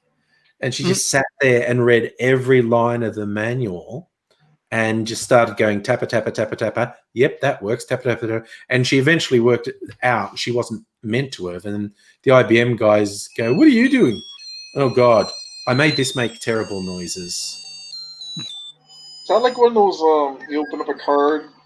Yeah, it was in a tie. That's supposed to be Jingle Bells. It's like the screams of the damned. Go away. Oh, now you made it sound demonic. Why? Why would you do that? It was already demonic as it is, and now it's like pitched off key. I can't Now stop it's it. going to summon something in the shadows of your house tonight. Who would put that in a tie? Who gave that to you as a tie? Because obviously that person does not like you. Yeah. Well, I never used it, right? And I left it sitting in the cupboard for 10 years, which is when like the batteries on this thing died. But I brought it out for a video the other day. On the end of these wires are two little lights, and like Santa's on the tie, and the lights were in his eye sockets, which I think is weird. But now it's worse because I pulled this out. So there's now where Santa's eye should be, there's two empty black holes. So it looks very demonic now. When you told me lights, I thought, okay, maybe no one was for like maybe a star on the tree and like Rudolph's nose. Why Santa's eyes? I don't know. A weird person did the design on that. It's like, but yes, going back to like computers, it still boggles me that the people that put the spacecraft on the moon ran the computers. Like our phones nowadays have 100 times more power than the systems that put the spaceship on the moon. Yeah, absolutely. And it was all down to the mathematics. They had the computers were basically doing mathematics, but they needed to have the physics and the maths right first, because the computer could only calculate what you told it to. And so if your premise was wrong, it was going to get the wrong calculation. So, they were basically trusting in mathematics to get them to the moon, because it was pretty basic stuff. And, someone had to work out, all the things about, how much fuel it would take and the speed it would go. And so down to the point where apparently as they were scooting across near surface of the moon looking for a landing site, apparently they had less than 30 seconds of fuel left when they decided to actually land, because they kept looking for a better and better spot. And then they're going, clock's going tick, tick, tick. That's how much fuel you've got. That's how much fuel you've got. And they just went, that looks good. And, they landed safely, somewhat against the odds, really.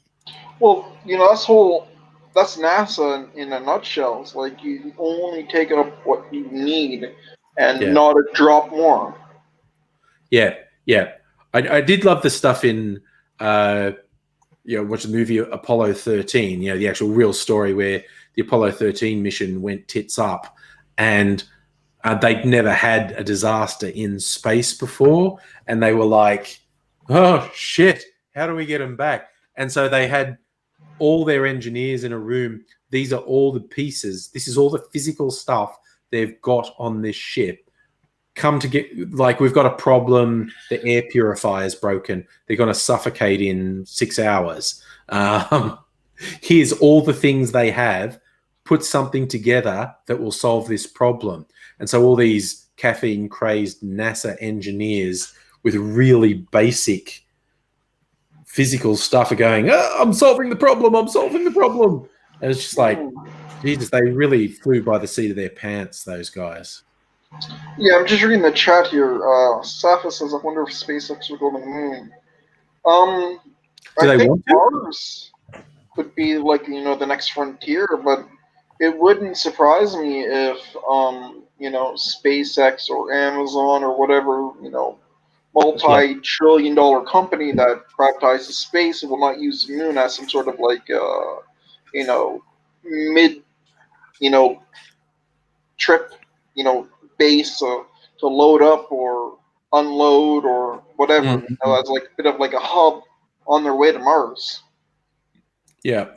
I think someone would just have to come up with a financially viable reason to go to the moon, and someone will do it, whether it be Russia, America with the help of SpaceX, or China, or whatever. It's kind of weird that no one has since the 60s, is like, or 70s, I suppose.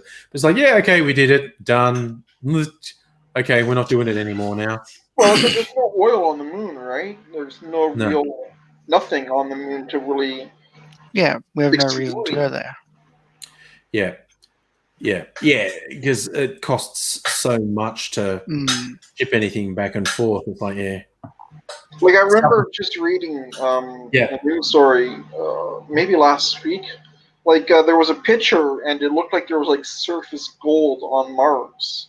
Right. And I'm like, well, there goes Mars. Yeah, I mean, it's. I think a lot of people said there is potential of not just gold, but potentially more valuable stuff. The stuff that we tend to call the rare earth minerals that's used in electronics. If that was discovered, if it was found a way to mine the moon or potentially asteroids or whatever, there is actually some scientific brain power being expended on would there potentially be something viable that you'd actually make money, because it's obviously brain-bendingly expensive to do the whole space thing. So you've got something that pays money. And SpaceX right now is basically paving the way with the whole rockets that can go up and land back down, and there's no real it's all remote controlled, and once they get that down pat, then they basically have some sort of like constant shuttle going back and forth, and they'll have like robotic miners on like the moon or the Mars or asteroids or whatever they decide to like exploit for like their own greed and like human consumption. Yeah, because I was always fascinated by the idea that was being seriously kicked around for a while, the idea of a space elevator, something that was attached to a satellite, like like the International Space Station or something, and it was a permanent fixture where, rather than launching in a rocket, it was basically an elevator that would take people up there. And a few people said it was technically viable. There's obviously a million challenges that go into that, but it seemed to have been seriously kicked around for a couple of years. Yeah, I haven't even talk about it recently. But I think it was like just the sheer weight of everything and like the sheer physics of having something so tall, basically gravity would just pull it all the way back down to Earth.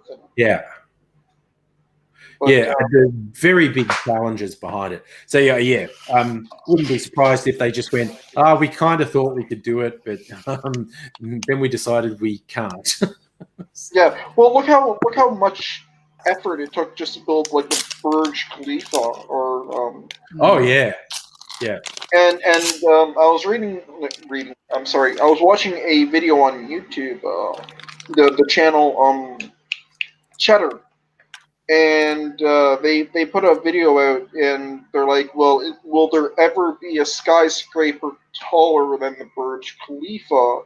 And they're like, it's possible, but just the amount of money and resources and thinking that has to go into just even topping the Burj Khalifa now. It's not really the rate of return.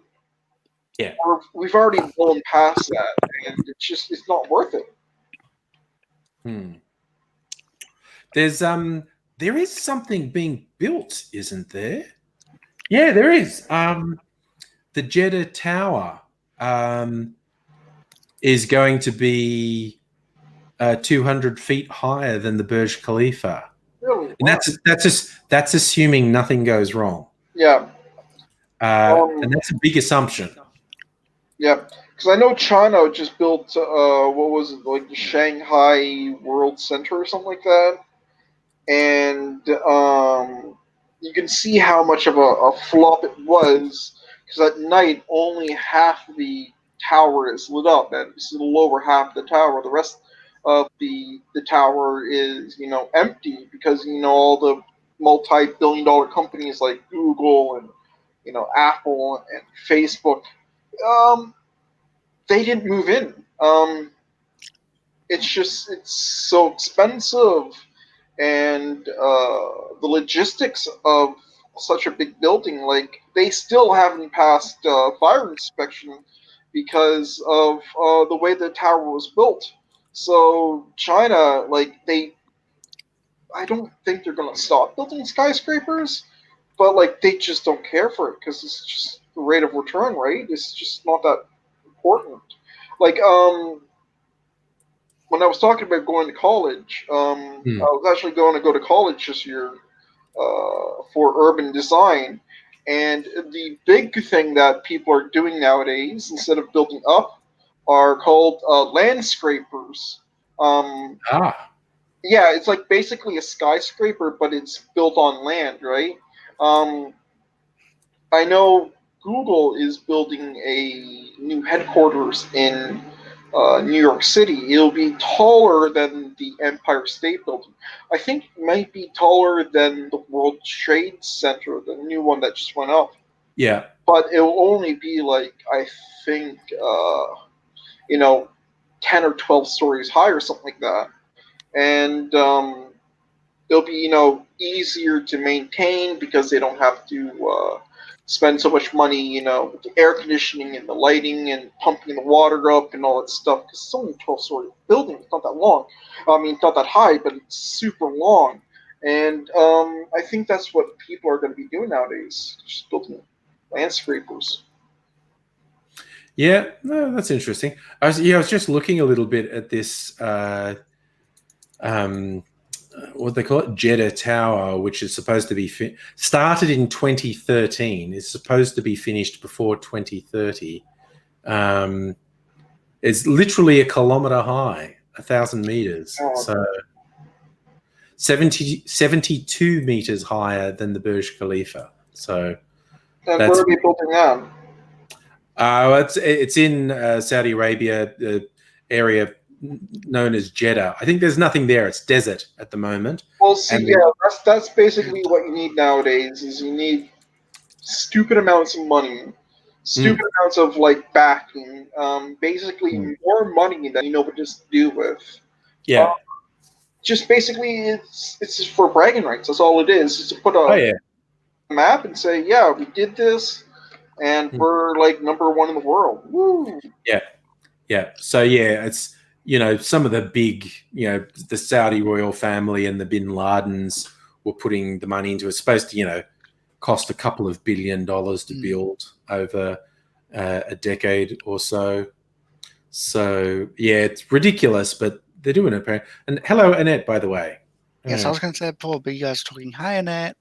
And $2 billion for them, that's that's some serious money. But it's basically chump change for them. Particularly spread out over a decade. Yeah. So, who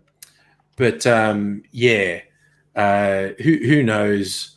The article I was reading saying at the time that they looked at it, I think the article was a year or two old.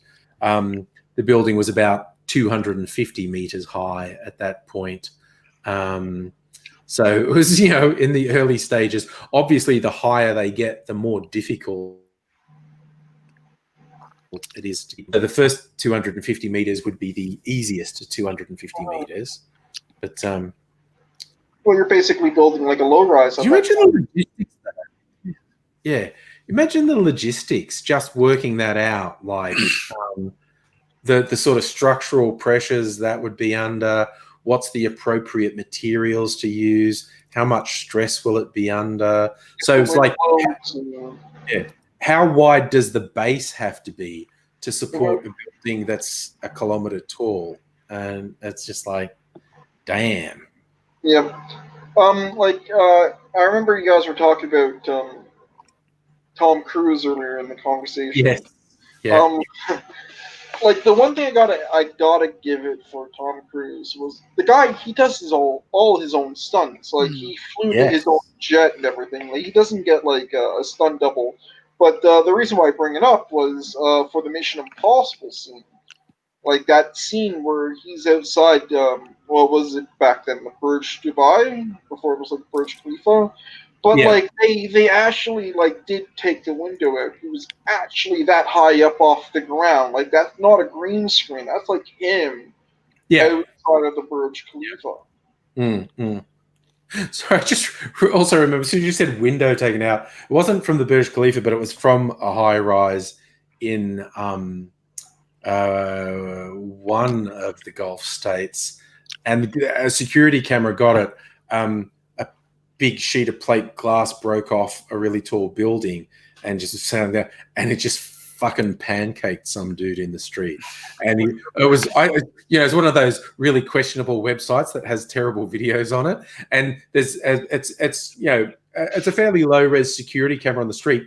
Dude in very typical sort of Saudi rich guy gears walking down the street, and then it's just spodge. Like, oh my god! I wonder what sort of deity wanted him dead that bad. It's like you really piss someone off, or like out of all ways you die, play glass. You got to be there. That's like what's that classic horror movie of like the horrible ways to die? Final Destination. Yes. Yeah, that was that dude's Final Destination, definitely. Well, that actually reminds me of the story I heard of the guy who invented that glass I use in skyscrapers. Yeah. Who was trying to show executives and building people how good that glass was. That it couldn't even be broken if you ran up against and slammed your full body weight against it. He does this. Straight down. Well, 1,000 Ways to Die or something like that. I remember watching a show. Falls to his. I don't think he died, but he got badly injured if he didn't die. There was a case, and I think it was in Canada, I'm not sure, but this one I verified was real.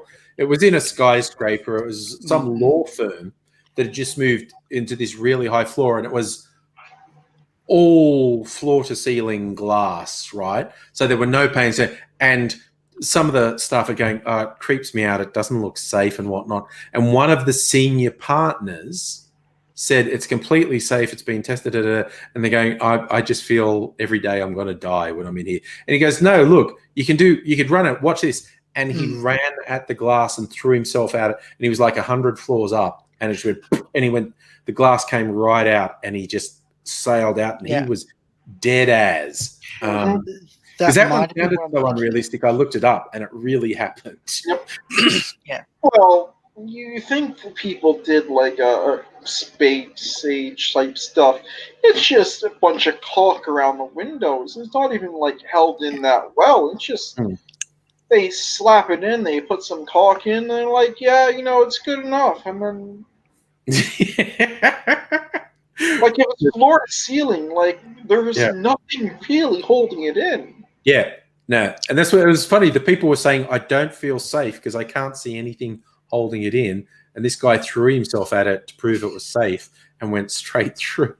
What could possibly go wrong? Everything. Yeah. It kind of jogged a way in my mind here. Here in Canada, we don't necessarily have glass falling out the window pretty often, but we have ice, and that's yeah.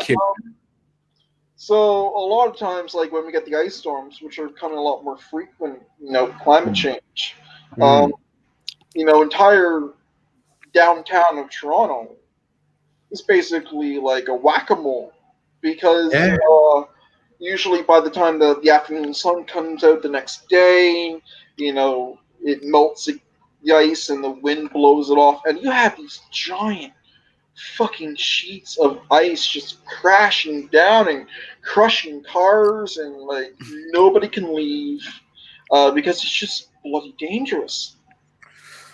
Ooh, that's nature saying, "Oh, you humans think you run everything, do you? Well, have I got news for you?" Spray Yeah. it, motherfucker. Yeah.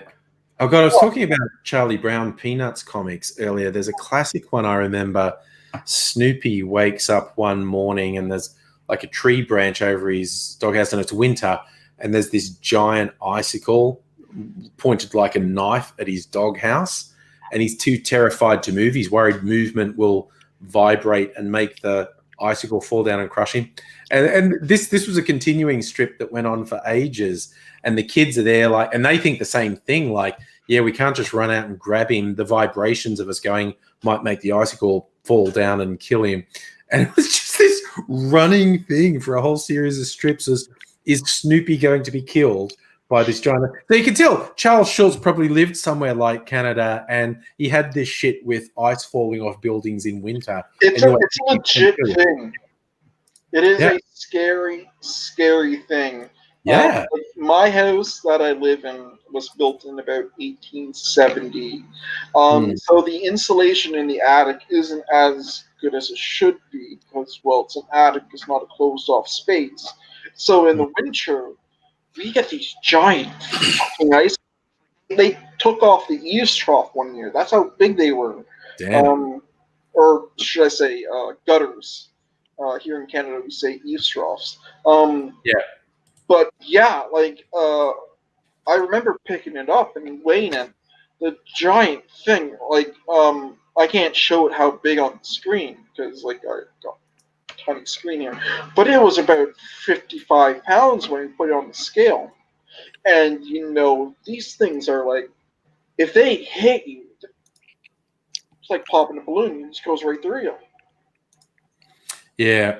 I just also, on a very different note, Stella in the chat, wondering if anyone has any migraine treatment tips. She had them non-stop for weeks and never really had them for. I don't know anything outside of medication, actually. Sit in a dark room, drink lots of water. Yeah, definitely dark room when one's kicking. So I was just looking up a site, preventative treatment can get beta blockers that block the reason. Yeah, but at this point we're beyond preventative, I think. Serotonin antagonists. That's such a good name for medication. It's like you're taunting your serotonin. Serotonin antagonists. Sodium valproate. So calcium. Yeah, I would. And there's a herbal remedy called feverfew. Stella, have you changed anything in your lifestyle in the last few weeks? Like, have you started drinking caffeine or have you stopped drinking caffeine? Because my best friend used to have some, like, head splitting, like, life changing migraines that would take him down for days. And, it started when he stopped drinking coffee. And a lot of people are like, well, caffeine's what gives you migraines, is caffeine. But for him, it was the complete opposite. When he stopped drinking coffee for a New Year's resolution, he would get, like, cluster migraines. Yeah. So it was the caffeine that, he needs the coffee. But yeah. Caffeine withdrawal can be really bad. I've had friends who were very serious coffee abusers who quit, and that was the effect of like having the worst influenza you can imagine for a week or two. Not just the migraines, chills, fevers, nausea, diarrhea, and it's just your body going, no, wait, where's that drug I've come to rely on? And your body goes through hell to adjust. Yeah, but if you're drinking coffee, I've had Coke in months. If they started suddenly, look at what you've changed in the last few weeks. Yeah. and other than that, some Tylenol, threes or some pretty decent medications. Like the only thing you can take that really helps out in Yeah.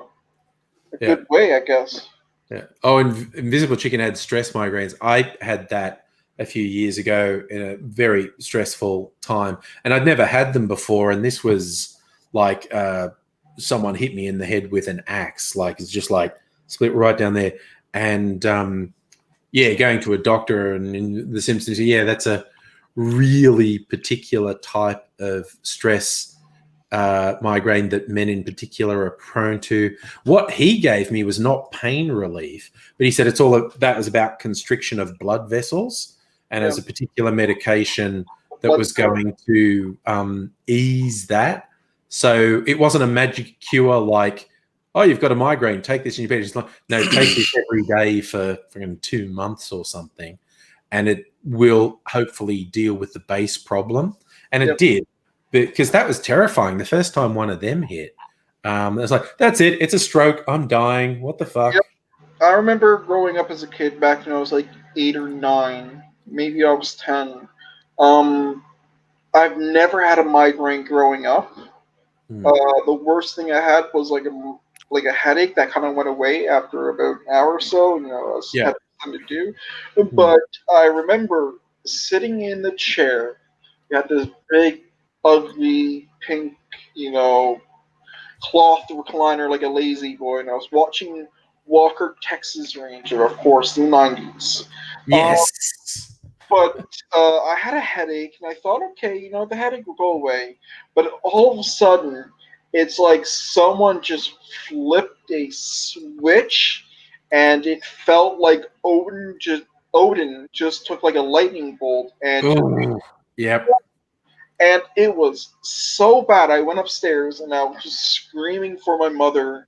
And she's on the phone with 911 because it was like so bad. I was vomiting when they were taking me to the ambulance, and they thought first I had a brain aneurysm. That's how bad it was. Yeah.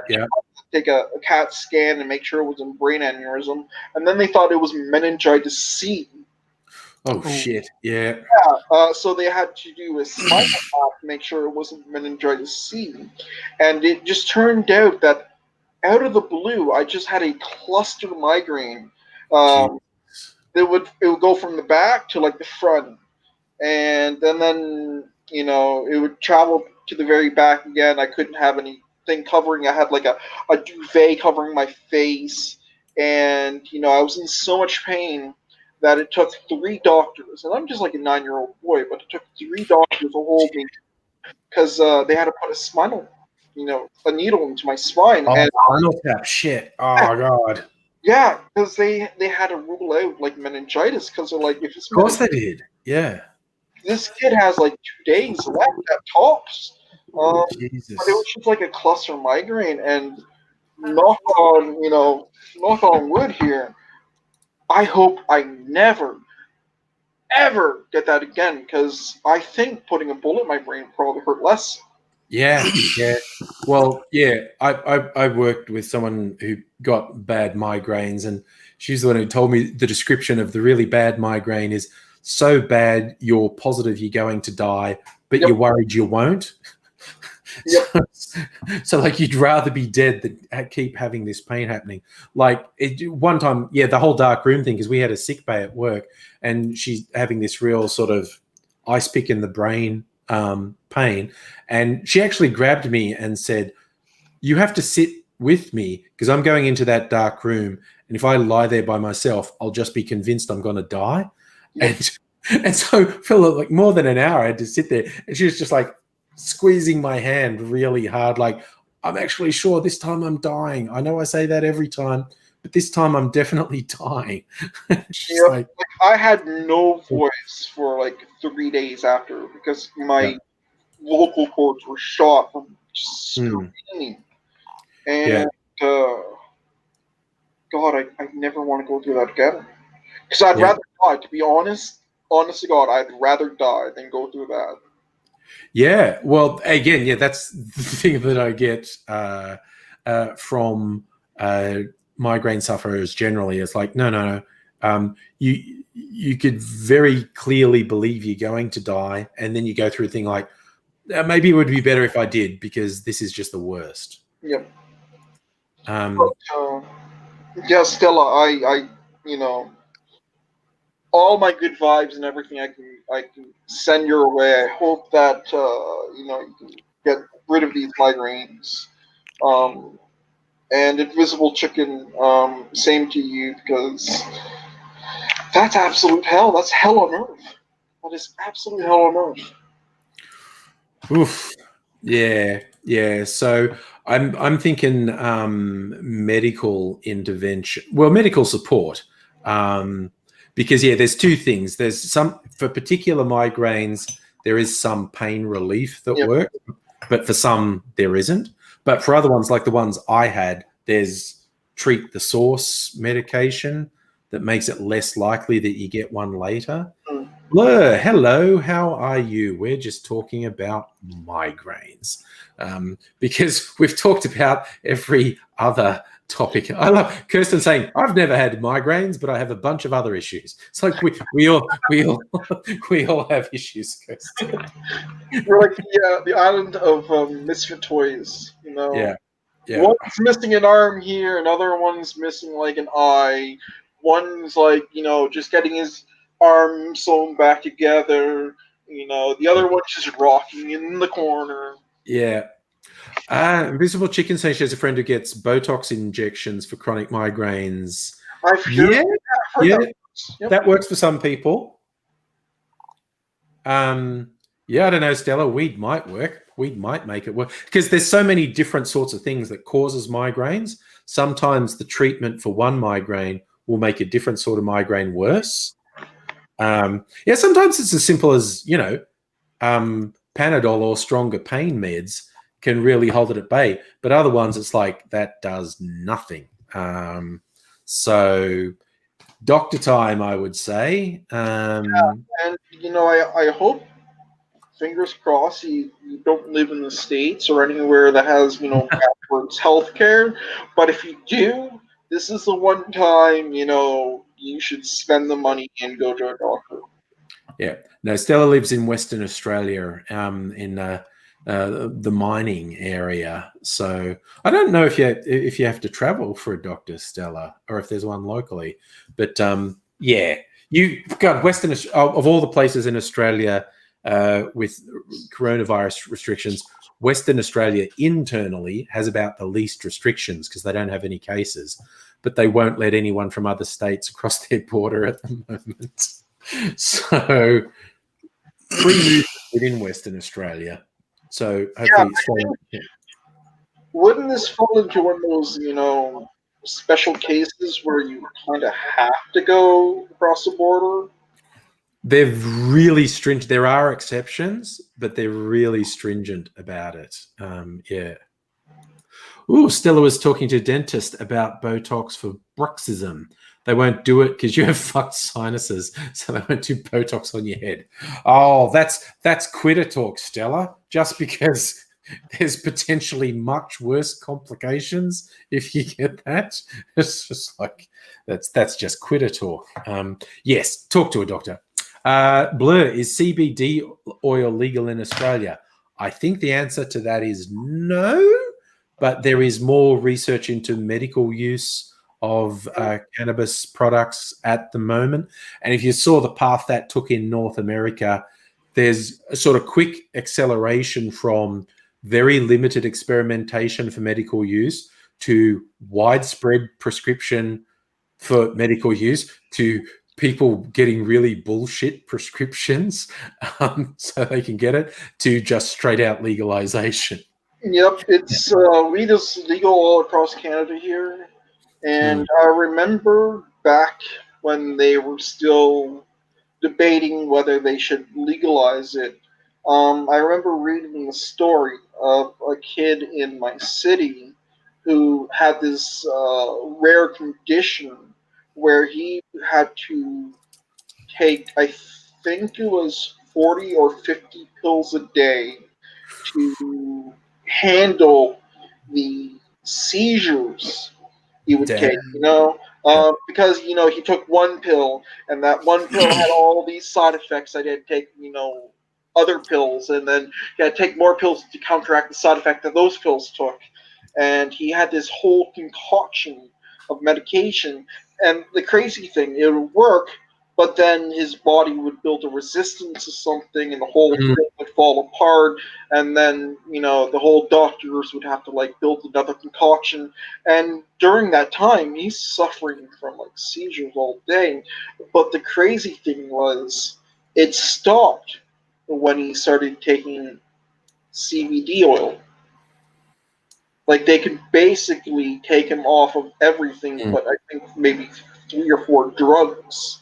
But once it was just I think even a gummy bear, or through the food. It wasn't he was smoking or something. It was just the oil, but the CBD oil stopped everything. Yeah.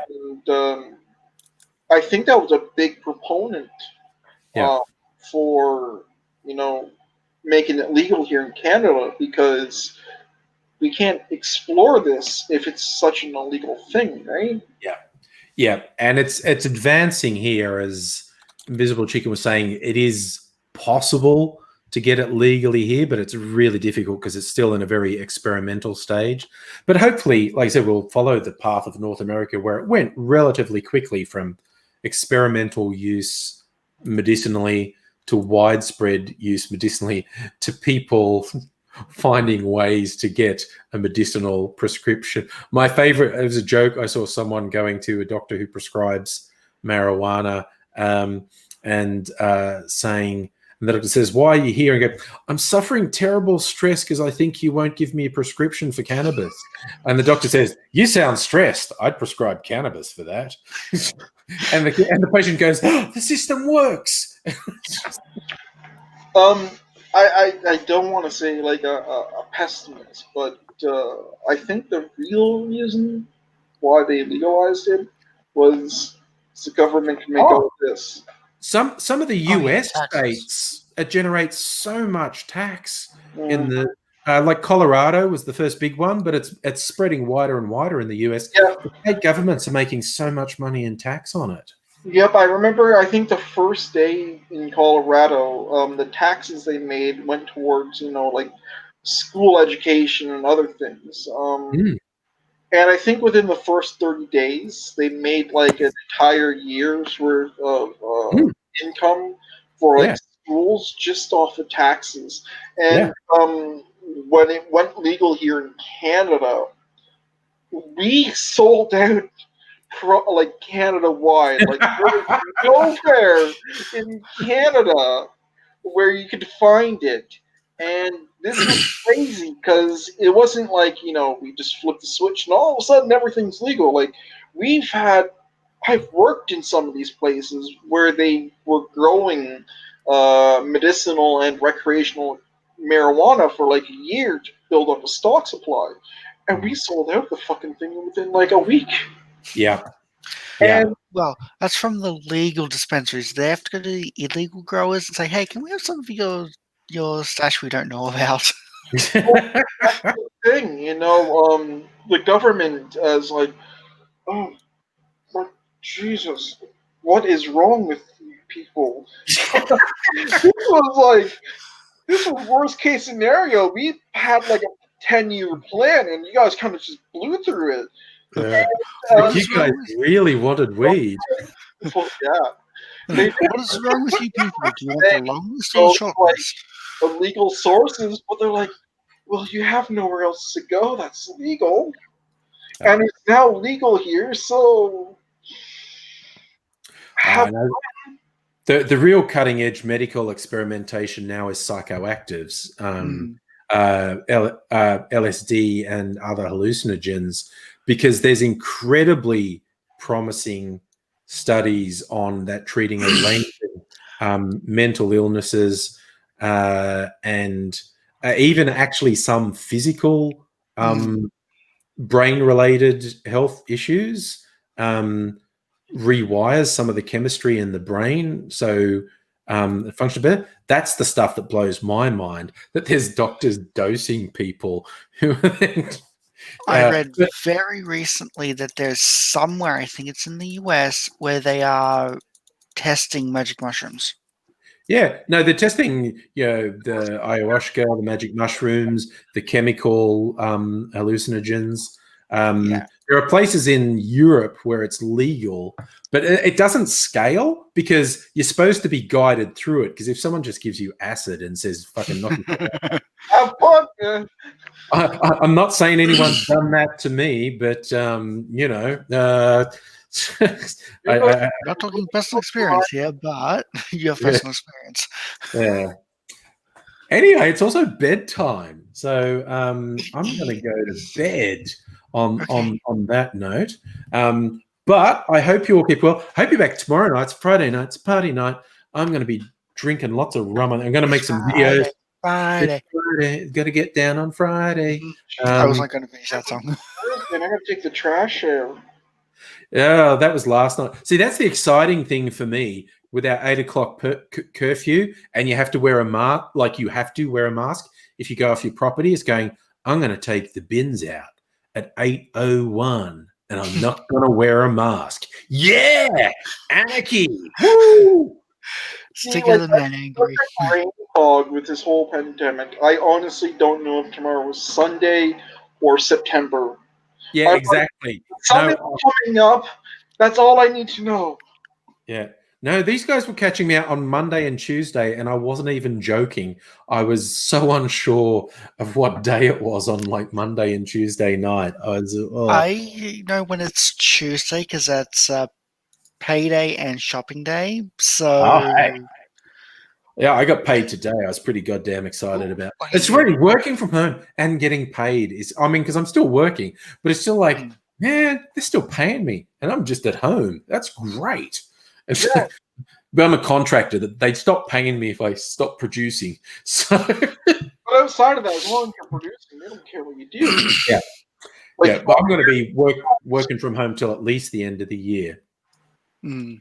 It's crazy. I know you got to go. I'm going to make this really quickly, but a lot of places here, work from home.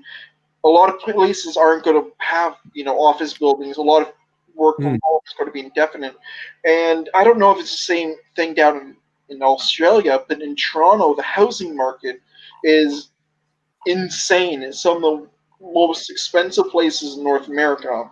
And it's kind of scary because if all these people are getting sent back to work at home indefinite, they're now leaving Toronto where they have to spend like millions of dollars to get like a cardboard box in an alleyway. And they're like leaving the city in masses, and they're buying up all of the houses because they're like, oh, a couple $100,000 for like a 4-bedroom house is like chump change. That's what I spend on a day. And like here, where we're not used to paying Toronto prices. We're not used to paying like $1.2 million for here's a door. That's all you get is a door for $1 million. It's like, holy fuck, we can't compete with this. Yeah. Yeah, the cities are going to have problems with all the office buildings being empty. Yeah. Yeah, but we live in weird times. That's all there is to it. Yes. But hope you join me tomorrow for some more weird times. Friday night, party night. We'll see how we go. See, because Toronto Maple Leaf, I can have up to 10 people if everyone's in the mood. I can have up to 10 people on the stream at the same time. So yes, if everyone's in the mood, hint, hint. Yeah, we'll see. We'll see what tomorrow brings. We'll see what tomorrow brings. Back in like blog TV, where you could have like, what was the program we used back then? It was like a face cam or something. It was like a camera editing thing you can have like on your screen. Oh yeah. The silly hats and stuff. Yeah, the hats and the yeah.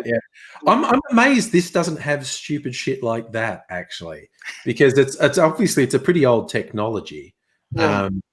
I'm amazed this doesn't have like Instagram filters and Not shit. yet. It probably will. Oh God, I'll have to hit them up on their Facebook group and go, when do we get Instagram filters? Ooh. Then they'll reply, we just saw your suggestion on your live stream. We're working on it now. Yeah. Oh yeah, Blur seems interested. If you come back tomorrow night, Blur, I'll put out the link for people to join the live stream again. That's how Toronto Maple Leaver and Fox of Fate got on. But I'm gonna go to bed. See y'all later. Bye.